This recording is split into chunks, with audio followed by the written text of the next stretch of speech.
Boa noite novamente, irmãos. Como a gente conversou semana passada, a gente está falando sobre o livro de Filemon. Eu queria que a gente lembrasse um pouquinho do contexto que a carta foi escrita, né? O que estava se passando ali naquele tempo ali, no contexto onde a carta foi escrita. Então, a gente lembrar quem era Filemon. Filemon era um senhor de escravos. Lembram disso, né? Filemon era um senhor de escravos, um homem bem-sucedido que vivia ali na Ásia Menor, né? Onésimo era um dos seus escravos, né? Ele era um senhor de escravo e Onésimo era um dos seus escravos. Os irmãos lembram o que aconteceu? Algum dos irmãos lembra o que aconteceu? O que Onésimo fez? Possivelmente, o que Onésimo fez? Roubou e fugiu, isso aí. Bem sucinto assim. E qual era a consequência para um escravo que era fujão e que depois era recapturado? Podia chegar até a morte, né? O seu senhor tinha o direito sobre a vida daquele escravo. Lembrando onde Paulo estava preso em Roma, né? Junto com Epáfras naquela prisão. Epáfras, para os irmãos lembrarem, é colaborador de Paulo no ministério, e essa igreja onde Filemon se reunia aqui é uma igreja na região de Colossos, né? E provavelmente Epáfras foi líder dessa igreja por um tempo, tá? Como Epáfras veio, né? Provavelmente sabia qual tinha sido a atitude de Onésimo para com o seu senhor, e como a gente falou semana passada, o assunto veio à tona, né? Onésimo foi convertido pela pregação de Paulo e começou a ajudar Paulo no seu ministério ali com o povo gentil. E como eu disse, a situação veio à tona, voltou à tona, né?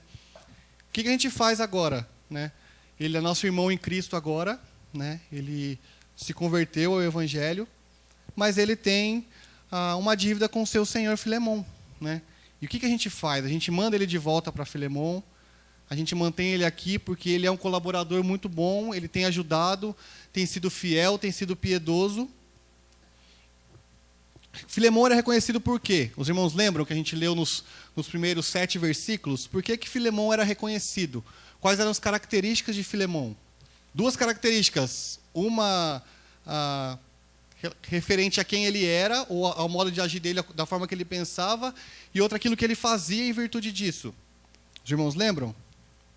Fé. Filemon era reconhecido por sua fé, por uma fé no Senhor Jesus, só que não era uma fé que ficava apenas no conceito de fé ou naquilo que ele falava, mas era uma fé que era expressa claramente através das atitudes dele.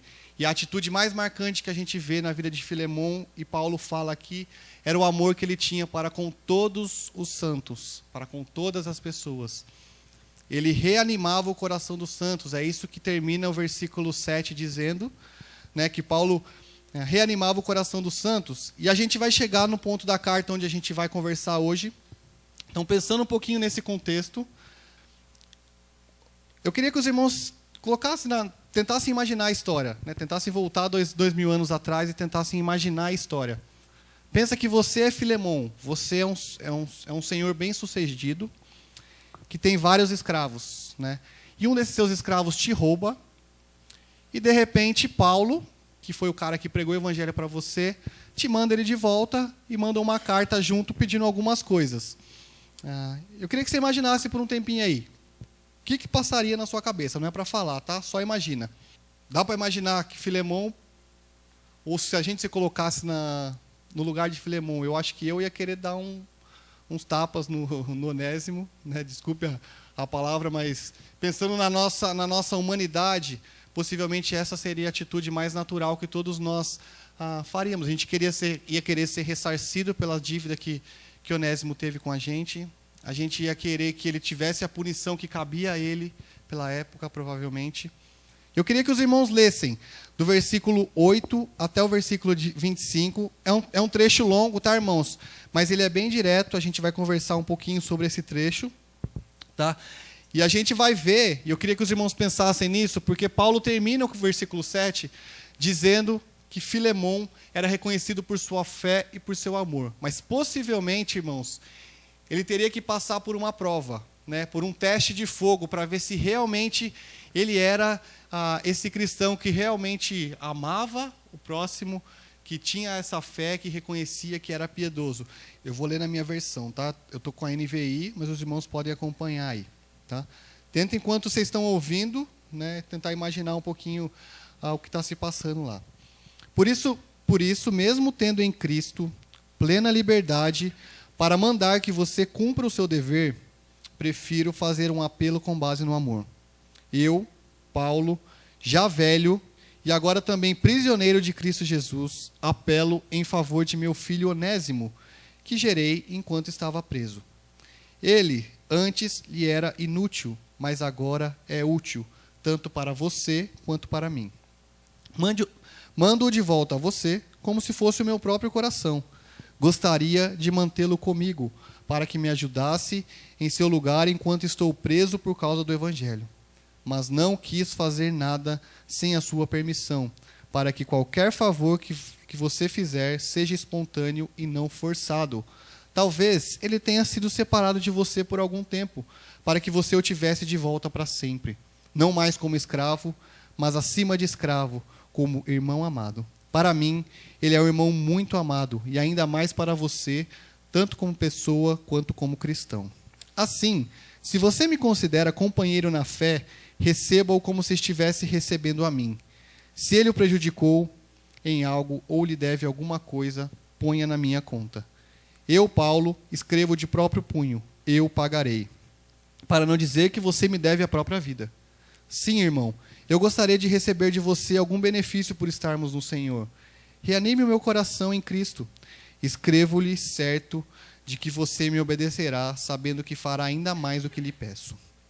Além disso, prepare-me meu aposento, porque graças às suas orações espero poder ser restituído a vocês. Epáfras, meu companheiro de prisão, por causa de Cristo Jesus, envia-lhe saudações, assim como também Marcos, Aristarco, Demas e Lucas, meus cooperadores. A graça do Senhor Jesus seja com o espírito de todos vocês. Gostaria de orar, irmãos. Obrigado, Pai, por esse trecho da Tua palavra que a gente leu. Obrigado porque a gente pode abrir a Tua palavra e a gente pode extrair dela as verdades que o Senhor tem para cada um de nós. Que o nosso coração, a nossa mente, o nosso intelecto, a gente esteja atento para ouvir aquilo que o Senhor quer que a gente escute nessa noite, para que a gente aprenda do Senhor e isso continue transformando a nossa vida, transformando o nosso caráter, Pai. Como semana passada, que não sejam as minhas falhas, que não seja a minha deficiência que atrapalhe cada um dos meus irmãos que o Senhor colocou aqui nessa noite, de ouvir a Tua palavra e de ser desafiados por ela, Pai. Obrigado, é no nome do Teu Filho Cristo a quem eu oro. Amém. Eu queria que a gente pensasse numa seguinte frase, e eu queria que os irmãos estivessem com isso na cabeça. Demonstração verdadeira de amor requer de cada um de nós renúncia, até mesmo de nossos direitos. Demonstração verdadeira de amor requer de cada um de nós renúncia, inclusive dos nossos direitos. Então a gente vai conversar, como a gente fez semana passada, em cada um dos versículos, para a gente entender o que Paulo estava querendo dizer para Filemão aqui. Então, o versículo 8 ele diz assim: por isso mesmo, tendo em Cristo plena liberdade para mandar que você cumpra o seu dever, Paulo ele poderia chegar para Filemão e falar assim: Filemão, o negócio é o seguinte, é assim que você tem que agir. Eu tenho autoridade como apóstolo e como seu pai na fé para dizer, haja dessa forma. Essa autoridade vinha do próprio Cristo, né? Paulo não tinha autoridade porque ele achava que tinha, mas vinha do próprio Cristo como apóstolo. Ele sabia que aquilo que ele estava pedindo para Filemão era o certo, né? Não é isso que ele fala para mandar que você cumpra o seu dever. Ele sabia que aquilo que ele estava mandando Filemão fazer era a atitude correta para um cristão. Tem uma outra versão que fala, outra palavra que fala convém. Acho que os irmãos devem ter essa versão. Paulo sabia que aquilo era uma atitude que convinha com quem Filemão dizia ser, com um cristão, né? E como a gente viu nos versículos anteriores, Filemão tinha um caráter refinado, né? Um caráter cristão refinado. E aí Paulo podia falar abertamente para ele. Por isso que Paulo usa a pessoalidade, como a gente conversou semana passada também, é uma carta pessoal de Paulo diretamente para Filemão, não é para uma igreja, não é para um grupo de pessoas, é uma carta que Paulo endereçou diretamente a Filemão. Versículo 9 ele fala, prefiro fazer um apelo com base no amor. Eu, Paulo, já velho, agora também prisioneiro de Cristo Jesus. Aí ele vai continuar. É o mesmo amor a quem Paulo referiu que Filemão tinha nos versículos anteriores. E aqueles que estavam semana passada ouviram. Era esse mesmo amor a qual Paulo estava agora apelando para que Filemão, de fato, você é alguém que ama a Deus, é alguém que tem fé, e a tua fé é tão prática a ponto que você ama as pessoas, todos os santos, e você reanima o coração deles. Então, é em nome desse amor que eu apelo para você. A generosidade de Filemão é muito evidente nesse pedido, né? Mas por trás do pedido ainda tem Paulo, né? Um embaixador velho, né? Prisioneiro de Cristo, que torna isso um pouco mais convincente, né? Paulo está apelando para o amor, mas ele ainda é Paulo. Ele ainda é quem ele é, né? E ainda assim, isso faz com que o pedido dele para Filemão seja mais evidente, mais convincente. O versículo 10 é que ele entra com um pouquinho do assunto principal da carta, que é aquilo que ele está pedindo para Filemão. Então ele fala assim: apelo em favor de meu filho Onésimo, que gerei enquanto estava preso. Alguns detalhes que a gente às vezes passa desapercebido ao ler as Escrituras. Ele está chamando Onésimo de filho aqui, né? O que a gente pode entender com isso? Qual era o apreço de Paulo por um escravo que tinha roubado o seu senhor, tinha fugido do seu senhor, tinha fugido das consequências que ele deveria que assumir pelos seus atos? Ele chama ele de filho, né? A gente percebe que Paulo, de fato, de verdade, ele tinha um apreço, ele tinha um amor por Onésimo. É por isso que ele apela para Filemão dessa forma. Versículo 11, irmãos. Ele fala assim: ele antes lhe era inútil, mas agora é útil, tanto para você quanto para mim. E Paulo aqui está falando da utilidade com perspectiva cristã, com a perspectiva cristã, com a lente de Cristo. Ele não está falando para você, antes ele era inútil, porque ele capinava mal o seu jardim, ou porque ele cuidava mal dos seus animais, ou porque ele cuidava mal das suas casas. Ele não está falando nesse sentido. Ele está falando, antes você era inútil para o Evangelho, para aquilo que você foi chamado para fazer. Naquela época, né, naquela região, os escravos eram conhecidos por ser inconfiáveis. Você não podia confiar naqueles escravos. Acho que a própria atitude de Onésimo, acho que nos mostra isso, né? Ele fugiu, né? Roubou e fugiu. Eles eram inconfiáveis e fiéis. E Paulo cita a situação anterior de Onésimo como alguém que havia sido inútil a Filemão. Mas ele está certo de que agora, por causa do Evangelho, por causa do amor, por causa de Cristo, que agora habita no coração de Onésimo, antes ele era inútil, mas agora ele pode ser útil. E que é engraçado que tem tudo a ver com o nome Onésimo, que o significado de Onésimo, qual que é o significado de Onésimo? Útil.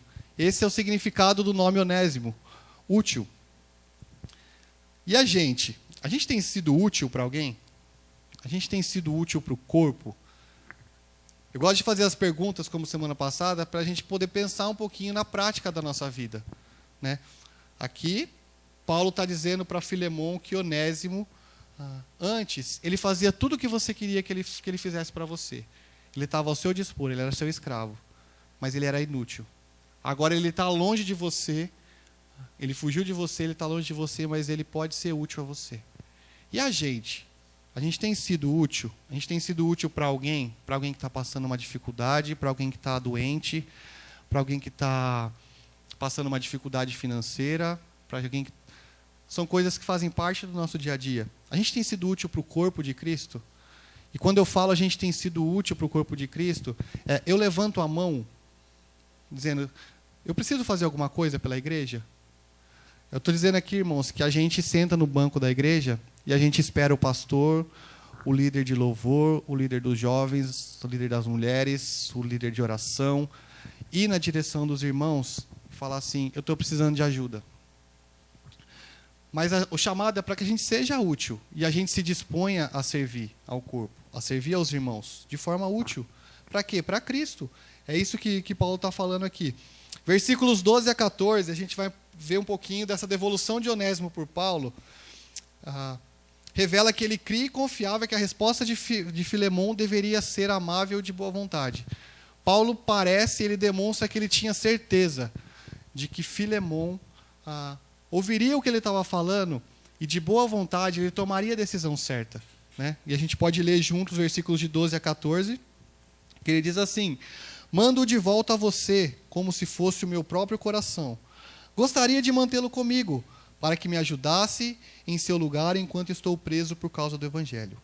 Mas não quis fazer nada sem a sua permissão, para que qualquer favor que você fizer seja espontâneo e não forçado. Paulo reflete que sua disposição de sofrer em amor aos outros, podia ser um sofrimento pequeno aos nossos olhos, ele ia ficar sem um colaborador dele, né? Mas Paulo estava disposto a doar aquilo que ele tinha, aquilo que lhe servia, em prol de resolver uma situação e em prol do serviço a outro. E o apreço por Onésimo, mais uma vez, aquele ele chama de filho, ele fala, como se fosse o meu próprio coração. Recebe Onésimo como se fosse o meu próprio coração. Eu não sei, me parece que é um apreço muito grande que Paulo tem por Onésimo. A ponto dele falar, você está me recebendo, se você receber Onésimo, você está me recebendo, você está recebendo o meu próprio coração com você. O versículo 13, Onésimo havia se tornado um padrão de crente, né? É isso que ele está falando aqui, ele me era útil, ele me ajudava, ele me servia, gostaria de mantê-lo comigo para que me ajudasse em seu lugar. E aí, versículo 14, Paulo, mais uma vez, nos dá uma lição, e a gente pode aprender muito com a vida dele, com a sabedoria dele ao falar. Ele poderia simplesmente, como a gente leu anteriormente, falar assim, recebe Onésimo, eu estou mandando você receber Onésimo. Você deve receber Onésimo, te convém receber Onésimo. Mas ele fala o seguinte, o que ele fala no versículo 14? Não quis fazer nada sem a sua permissão, para que qualquer favor que você fizer seja espontâneo e não forçado. Da mesma forma, ele poderia ficar com Onésimo lá com ele. Onésimo estava trabalhando com ele. Era um servo fiel de Cristo. E Paulo fala assim, eu poderia ficar com ele aqui, mas eu não quero fazer nada sem a tua vontade, sem o teu consentimento. E eu não quero que você faça algo bom, eu não quero que você demonstre algo bom ou alguma bondade simplesmente porque eu estou te falando para fazer, né? Ou porque você está sendo forçado a fazer, ou porque você está sendo instigado a fazer, né? E aí mais algumas perguntas para a gente refletir. Por que a gente faz o bem? Paulo fala para ele, você tem que fazer o bem se o teu coração, por causa de quem você é em Cristo, te mandar fazer, né? E a gente faz por quê? Qual que é o nosso interesse, muitas vezes, em fazer o bem, né?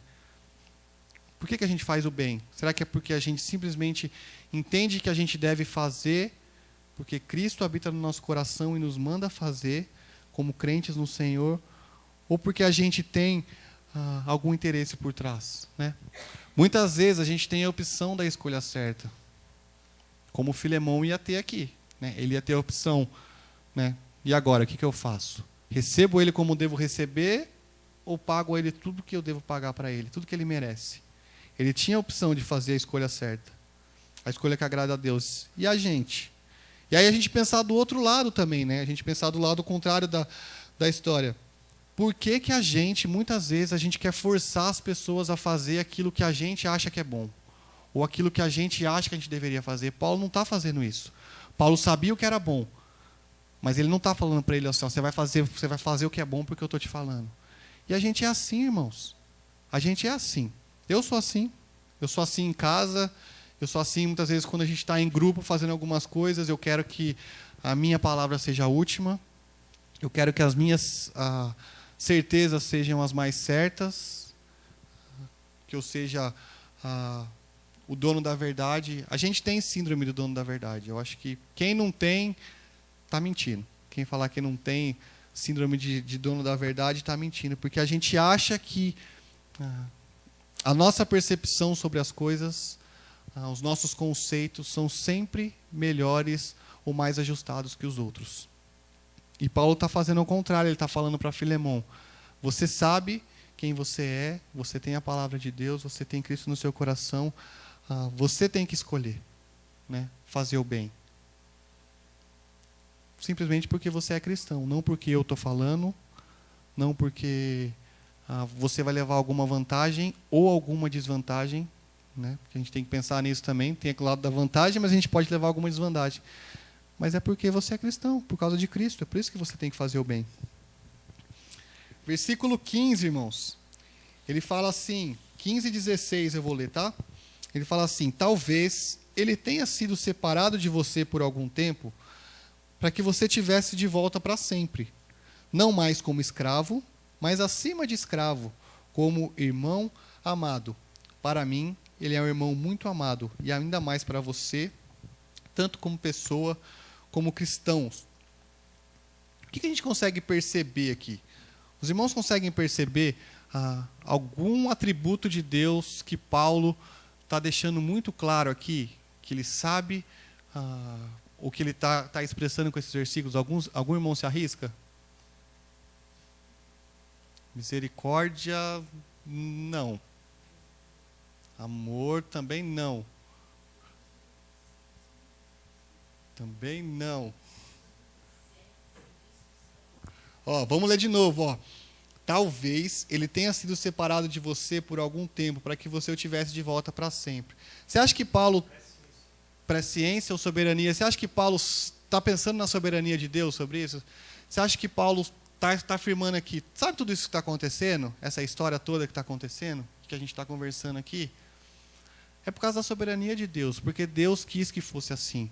E Deus te tirou ele tirou um tempo de você, o teu escravo, para que mais para frente você tivesse ele para sempre e que ele fosse útil para sempre, né? A gente entender Paulo com a percepção correta acerca da soberania de Deus. A perda era temporária, irmãos, mas o ganho ele teria permanentemente, seria para sempre, né?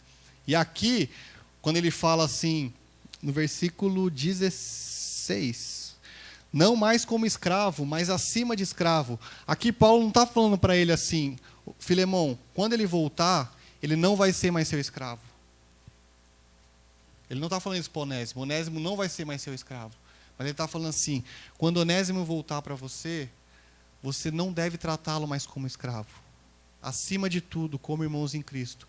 Automaticamente, seria difícil de Filemão manter Onésimo como escravo, né, no ofício, né, como escravo, e ter um tratamento como irmão em Cristo, né? Por isso que a Bíblia, em alguns textos, ela trata dessa questão, né, sobre todos somos iguais. A gente não falou isso sobre igreja semana passada, né? A igreja é a reunião dos santos para que a gente possa louvar, para que a gente possa adorar, para que a gente possa compartilhar, para que a gente possa celebrar a ceia. E não tem diferença. Não tem escravo, não tem senhor, não tem rico, não tem pobre, não tem bonito, feio, cheiroso, não tem, né? Todos somos iguais perante o Senhor, resgatados pelo mesmo amor. Independente da posição da qual Onésimo voltaria para Filemão, o mais importante é que eles eram agora, eles já eram irmãos, né? Ele não está falando assim: Filemão, trata Onésimo como seu irmão. Onésimo já é seu irmão.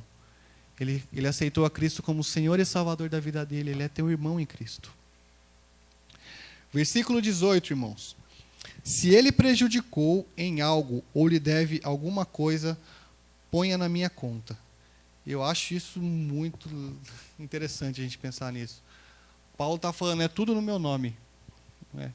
Se teve algum prejuízo, provavelmente teve o prejuízo financeiro, né? E a gente está falando de dinheiro agora, e a gente está pensando Paulo preso, e Paulo, em algumas cartas, dizendo que ele recebia ofertas para ele poder manter o ministério dele, e Paulo está falando, eu imagino, né? Paulo falando assim: eu não tenho dinheiro, mas põe na minha conta, né?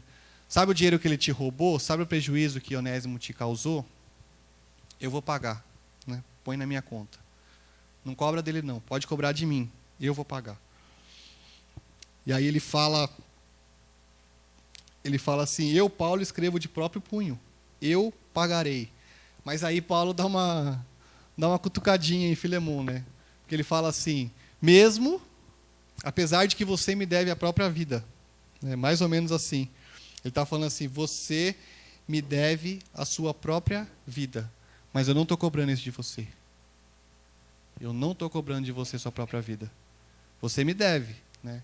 o evangelho chegou ao teu coração e você encontrou Cristo e tem uma esperança numa salvação futura, de viver eternamente com Cristo, porque eu me dispus e preguei o evangelho. Paulo não está dizendo que ele é acima de Cristo, tá, irmãos? Mas ele está falando, a minha disposição de servir fez com que o evangelho alcançasse você. Né? A minha disposição de servir, a minha disposição de viver para Deus fez com que o evangelho chegasse até você. Então você me deve a sua própria vida. Mas a tua vida é sua, eu não estou te cobrando ela. Né? E a gente, né? Pensando na gente mesmo, a gente está disposto de colocar tudo em favor de um irmão? A gente está disposto... Eu falei semana passada sobre isso. A gente pensa na questão do dinheiro, não é porque a ideia é ficar falando de dinheiro, irmãos, porque a gente vê o dinheiro sendo muito mal falado hoje em dia nas igrejas. Mas a gente tem que entender que o recurso que a gente tem financeiro e o nosso dinheiro, através do nosso trabalho, claro, é sustento de Deus. É Deus quem provê. Tanto aquele que está operando uma máquina, tanto aquele que está dando uma aula, tanto aquele que está fazendo qualquer coisa, tendo o seu comércio, quanto aquele que não está trabalhando e está no seminário. A fonte para todos nós, crentes, é a mesma. O sustento vem de Deus. O sustento não vem das suas próprias forças. Mas a gente se apega ao dinheiro como se fossem as nossas próprias forças. É meu. Né? Eu trabalhei, eu suei, eu trabalhei o mês inteiro para fazer isso. E a gente está disposto a pagar uma dívida do irmão? É um exemplo bem prático da gente fazer. Às vezes eu sei que o meu irmão está apertado, por exemplo. Tá bem difícil. Eu estou disposto a pegar um pouquinho do meu salário e ir lá e pagar uma dívida do meu irmão, uma dívida de uma conta de água, uma conta de luz. Meu irmão está devendo no banco. Eu tenho disposição de dar meu dinheiro para ajudar meu irmão? Para a gente pensar, irmãos. Eu não sei. Eu não sei. Pensando por mim mesmo. Né? É muito fácil falar, claro. Né? A gente pensar nisso, mas... são coisas que a gente tem que pensar. Né? Faz parte da gente reconhecer quem Deus é, aquilo que Ele fez por cada um de nós, aquilo que Ele fez pelos nossos irmãos também. E a gente viver essa vida comum, até nos nossos dinheiros, nos nossos bens. Né? Às vezes, eu me via antigamente, eu tinha meu carro, às vezes, eu ficava pensando em emprestar meu carro ou de levar meu irmão para algum lugar. Olha como a gente é mesquinho com as nossas coisas. E Paulo aqui está dizendo o contrário. Né? Paulo está dizendo, você me deve mais do que dinheiro, você me deve a sua vida. Mas eu não vou cobrar isso de você. Antes, eu vou pagar a dívida que meu irmão tem com você. Né? Se você for cobrar, cobra de mim. Eu vou pagar. Muito difícil pensar nisso. Muito difícil. Muito difícil para mim, eu sei que é difícil para os irmãos também. Pensar nisso, porque a gente não consegue ver. Né? A gente nem sabe, como eu disse semana passada, a gente nem sabe que meu irmão está com dificuldade financeira. E aí entra mais uma vez a questão do corpo. Né? A gente está sendo chamado, domingo após domingo, em todas as oportunidades que a gente tem, da gente viver a vida cristã de forma prática. E são essas coisas que fazem a vida cristã de forma prática. Né? A gente orar, sim, claro, a gente orar pelo nosso irmão. Mas a gente precisa dar um passinho a mais. Eu estou falando dinheiro porque dinheiro a gente é apegado mesmo. E a gente tem dificuldade de dar um passinho a mais com o nosso dinheiro. Né? Mas com outras coisas. Né? Com outras coisas, com os talentos que a gente tem. Às vezes eu tenho condição de ensinar um irmão a Bíblia. Às vezes eu tenho condição de ensinar o irmão uma profissão. Às vezes eu tenho condição... diversas coisas. Os irmãos podem pensar na realidade dos irmãos. Né? Todos os irmãos aqui eu sei que têm talentos. E que podem ser usados de alguma forma em favor de outros. Né? Aqui Paulo está falando de dinheiro, mas a gente pode pensar de diversas outras formas. Né? Ele fala, se ele te prejudicou em algo, ponha na minha conta. Eu, Paulo, escrevo de próprio punho, eu pagarei, para não dizer que você me deve a própria vida. Eu não sei se vocês conseguem perceber, né? Isso, né? O tamanho da ação de Paulo aqui. E o desafio para cada um de nós. Né?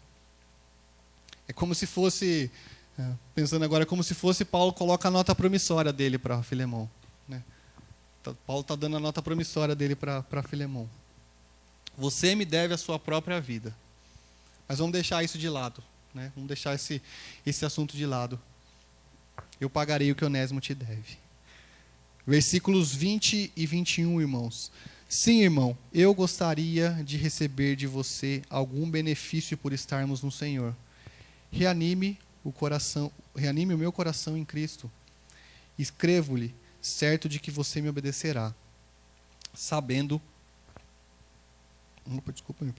que fará ainda mais do que lhe peço. Paulo concluiria o seu coração e que Filemon fizesse ainda mais aquilo que ele estava pedindo, né?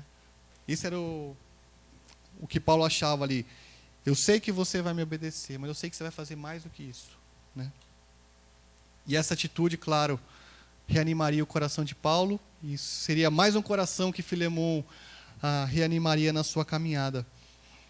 Os versículos 22 e 25, para terminar, irmãos, a explanação do texto aqui, ele fala: além disso, prepare-me um aposento, porque graças às suas orações, espero poder ser restituído a vocês.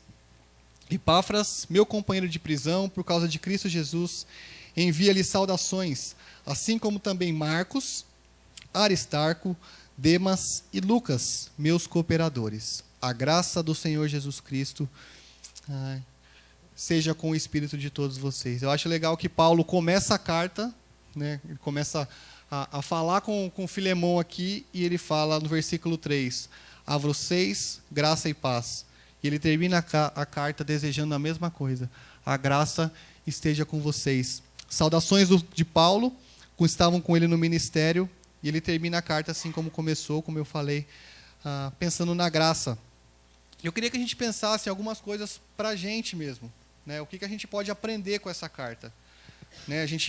Eu acho que a gente foi bem sucinto nos versículos, e eu acho que ela é muito direta mesmo, ela não tem muito que a gente ficar inventando, é uma carta muito direta. Mas algumas coisas que eu queria que a gente pensasse, e aí são algumas perguntas também, mas algumas coisas que são afirmações para a gente pensar. Se sou cristão e não estou disposto a renunciar nada na minha vida, alguma coisa está errada, né? Se você não tem disposição, e se eu não tenho disposição de renunciar nada, e irmãos, quando a gente fala renunciar, a gente está falando de algo que é nosso, algo que a gente tem, algo que a gente gosta, né?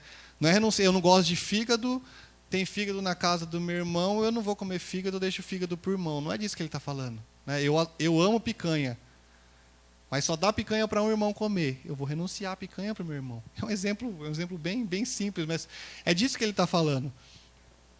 E se a gente não está disposto a renunciar nada, e às vezes nessas pequenas coisas a gente consegue perceber um pouquinho de como o nosso coração está, né? Comida, bebida, lazer, minhas próprias vontades. Eu estou disposto a renunciar a minha novela no sábado à noite, eu estou disposto a renunciar ao meu jogo de futebol, do meu time favorito, que vai cair bem no horário do culto, domingo. Eu estou disposto a renunciar ao meu cansaço, né, a minha vontade de descansar, para poder vir na quinta-feira e poder aprender a Bíblia. Eu estou disposto a renunciar o meu cansaço, a minha vontade de descansar, para estar na terça-feira orando junto com os meus irmãos. Eu estou disposto a renunciar a minha cama, a minha casa, para poder participar do corpo, né? Ou outras coisas são mais importantes, né? Estou disposto a renunciar a chacota dos meus amigos, porque eles me chamaram para ir para a festa, e eu falei assim, eu não vou na festa, eu vou na igreja, né? Estou dando exemplo, né? Eu estou disposto a renunciar a chacota do meu melhor amigo, me falando assim, crente, não sei o quê, vai para a igreja, tem festa, não sei o quê. Eu estou disposto a fazer essas coisas? Outra coisa, irmão, quem somos, a nossa posição, ela tem seu lugar certo, né? A nossa posição, e a gente se exaltar pela nossa posição, ela tem o lugar certo. E provavelmente, irmãos, esse lugar não é no contexto da igreja. Você pode ser seu chefe no seu trabalho, você pode ser seu supervisor, seu gerente, quem seja, né? Não trate o seu irmão em Cristo como se você fosse alguma coisa a mais que ele. E Paulo era, ele podia, né? Ele mesmo afirma que ele podia fazer. Quem somos? A nossa posição, ela tem o lugar certo. A gente viu, como eu falei semana passada, o conceito de igreja, né? A reunião dos santos, para que a gente possa fazer todas aquelas coisas que a gente falou, né? E hoje a gente pode confirmar, né? Quem somos em Cristo, e a gente vê que realmente não há diferença, né? Ao olhar de Cristo, Deus nos olha através da cruz de Cristo, e não tem diferença, né? Não tem diferença se eu tenho um Mustang ou se eu tenho um Fusca para Cristo. Não tem diferença. Não tem diferença se eu falo bonito ou se eu falo feio. Não tem diferença se eu sei literatura, não sei o quê, ou se eu não sei ler ou escrever.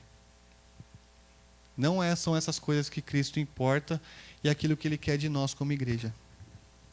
Nossa demonstração de amor. A gente fala que a gente ama, e a gente ouviu um exemplo de um homem que era conhecido pelo seu amor. E a nossa demonstração de amor precisa parar e sair da nossa boca apenas eu te amo, coraçãozinho, qualquer coisa assim. E ela precisa ir para as nossas decisões diárias. Eu demonstro quando eu amo o meu irmão, quando eu faço uma escolha pelo meu irmão. Uma escolha que vai trazer algum benefício para o meu irmão. Decisões diárias. Decisões simples, do dia a dia, né? Nossa prática de vida. Melhor forma da gente demonstrar que a gente ama não é com a nossa boca. Não é. Com certeza não é com a nossa boca. E também não é sentindo, tá? Eu sinto que eu devo amar esse irmão, eu sinto que eu não devo amar meu irmão. Nossa maior demonstração de amor para com o próximo é nas nossas atitudes. Nas nossas atitudes, onde a gente de verdade, a gente prioriza o irmão acima de nós mesmos. Se a gente quer amar alguém de verdade, a gente precisa estar disposto a renunciar a muita coisa. Precisa estar disposto a renunciar a muita coisa. Inclusive todos os nossos direitos. Não que necessariamente você vai ter que abrir mão dos seus direitos, né? Mas eu merecia isso, né? Meu irmão foi tão ruim comigo, né? Pô, meu irmão está na igreja, a gente está caminhando junto e ele pisou na bola comigo, né? Meu irmão me deve 5 mil reais, sei lá. Me falou que ia pagar a semana que vem e nunca mais pagou, né? Meu irmão me pediu a casa para morar, foi morar na minha casa, nunca me pagou aluguel. Acha que é a casa da mãe Joana. Mas a gente precisa estar disposto a renunciar. Não que necessariamente isso vá acontecer, isso que a gente precisa entender, mas a gente precisa estar com o nosso coração disposto a renunciar todos os nossos direitos em favor do próximo, né? O pedido é que Deus nos capacite, né? Que Deus me capacite, que Deus capacite cada um de vocês, porque eu sei que eu não consigo, né? E me perdoem por isso, porque por meus próprios desejos, por minhas próprias vontades, eu não consigo. Eu quero me amar, eu quero minhas coisas, né? E o pedido é que Deus nos capacite de fato, a gente amar as outras pessoas, né? Como aquele versículo que Jesus deixou, né? Os 2 mandamentos, o resumo dos 2 mandamentos, né? Mais uma vez, a gente já falou isso semana passada também. Amarás o Senhor teu Deus de todo o teu coração e amarás o próximo como a ti mesmo. Talvez alguns irmãos não estavam aqui. Amar o próximo como a ti mesmo, ele já está afirmando que você se ama, né? Ele não está falando para você assim, ó, você vai agora fazer um projeto para você se amar, então agora eu me amo bastante, agora eu vou amar meu irmãozinho do lado. Não, ele está falando, você já se ama o bastante. A gente se ama mesmo, a gente quer as melhores coisas para a gente corre atrás disso, né? Muito mais do que a gente corre atrás. São exemplos claros, por exemplo, no frio, eu estou precisando de blusa, mas eu compro a blusa para mim, eu sei que tem outros irmãos precisando de blusa, né? Eu poderia comprar a blusa para um outro, né? Eu poderia comprar 2 blusas mais simples e ajudar um irmão, né? São alguns exemplos simples para a gente pensar. Que Deus nos capacite, de fato, a amarmos uns aos outros, né? E que os irmãos consigam me amar, mesmo com os meus defeitos, que os irmãos olhem para mim através da cruz, que eu olhe para os irmãos através da cruz, e a gente, por causa de Cristo, a gente ame um ao outro, né? Ele é o exemplo máximo de renúncia, né? Ele renunciou, se fez em forma de homem, né? Deixou a sua glória lá no céu, ao lado do Pai. Colossenses fala isso. E veio em forma de servo, né? Isaías também. Por mim, por você, pelo meu irmão, por todos nós. Que Deus nos ensine a cada dia. Um amor que é de acordo com o que Ele fala que é amor, de acordo com a Bíblia. Não de acordo com o que o mundo fala, que é sentimento, que é diversas coisas, mas de acordo com o que a Bíblia fala, que é a gente amar ao próximo, assim como Ele nos amou, e isso passe da nosso conceito apenas de amor, mas que vá para a nossa prática de vida, em cada uma das nossas decisões diárias. Desafio para mim, um desafio para os irmãos. Eu queria que a gente orasse mais uma vez, pedindo por isso que a gente compartilhou da palavra de Deus e que a gente não fique inerte em relação a isso, né? A gente não pode ficar na nossa, esperando que isso aconteça por conta própria, que aconteça de forma automática. Não vai acontecer, né? Não vai acontecer. Precisa dar um passo, aí precisa dar outro passo, precisa ir na direção do irmão. Meu Deus, obrigado, Pai, porque a Tua palavra é tão direta, Pai. Ela é tão clara. Ela, de fato, nos mostra, Pai, escancara o nosso coração e a gente vê o exemplo dos Teus filhos aqui nas Escrituras, Pai. A gente vê o quanto a gente caminha de forma errada na nossa vida cristã. E pensando no amor ao outro, Pai, a gente de fato está muito longe daquilo que o Senhor deseja que a gente tenha como atitude. Mas eu clamo ao Senhor, Pai, misericórdia, graça do Senhor, para que eu consiga, para que meus irmãos aqui a gente consiga nos amar de verdade. Que esse seja o avivamento que exista nessa igreja, que não seja fogo, que não seja nada, mas que seja uma igreja que ama uns aos outros, Pai. De fato que cada um de nós não se preocupa de verdade, Pai, se teremos algum prejuízo no meio do caminho. Mas a gente sabe que no final de tudo a gente está agradando ao Senhor. É o que o Senhor deseja de cada um de nós. Nos ensina, Pai. É o que eu clamo ao Senhor, é o que eu te peço. E é no nome do Teu Filho Cristo Jesus a quem eu oro, a quem eu agradeço, Pai. Amém.